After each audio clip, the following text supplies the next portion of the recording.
I'm the 5-Minute Professor, and today's lesson, the U.S. Postal Service. It is the largest uniformed civilian group in the United States, and although authorized by the U.S. Constitution, you can look it up, Article 1, Section 8, Clause 7, the USPS is not a government agency, nor is it a government-owned or backed corporation like Fannie Mae or Freddie Mac or Amtrak. As evidenced by its website, www.usps.com. The USPS has been fairly independent of the government since 1970 and not entirely independent, much to their chagrin. The 574,000 employees that make the USPS the second largest private employer after Walmart have a fleet of 260,000 vehicles. That is the largest non-military fleet of vehicles on Earth. But to say that it's not a government agency is kind of a technicality. It's a government-authorized monopoly that must deliver mail to everyone in the United States. Do you know that UPS and FedEx don't deliver to everyone, but the United States Postal Service has to. It's why Amazon uses the USPS to deliver.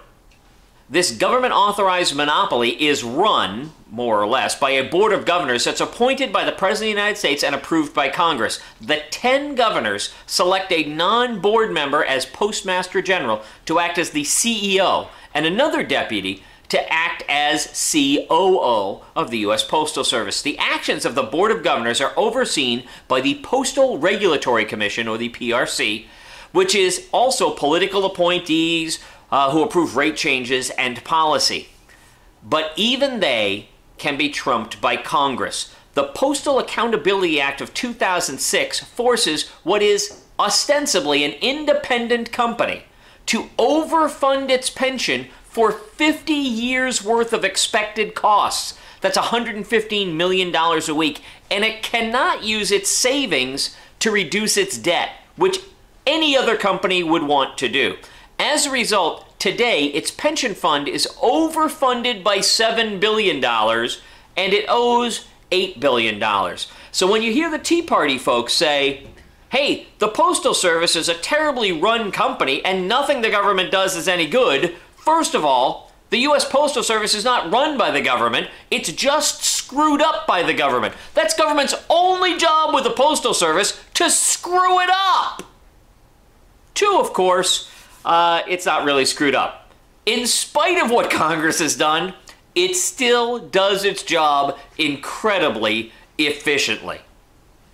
The U.S. postal operation dates back to 1772 when Benjamin Franklin was appointed by the King, George III, to organize a postal system for his colonies.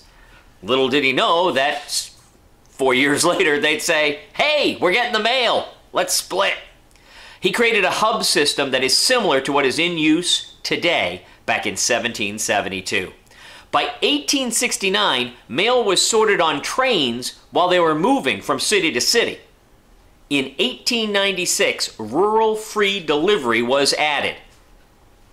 The city of Winter Park, Florida, was the first RFD, or rural free delivery route, in Florida. It began January 1st, 1898. By 1901, that meant that there were 76,945 post offices, which is the most ever. By comparison, today, there are 36,000 post offices.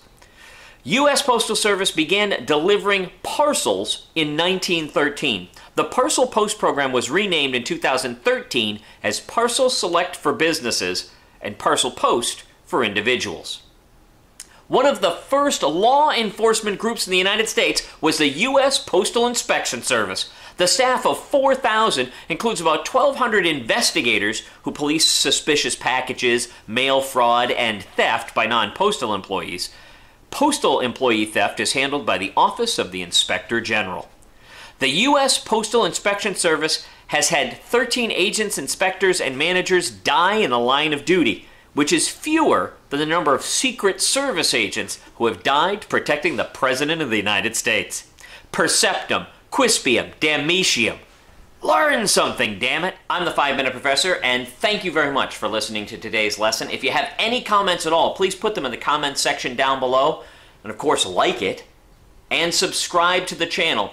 But most important, if you liked it, if you commented, and if you subscribed, tell your friends. Perceptum, quispium, damnatio.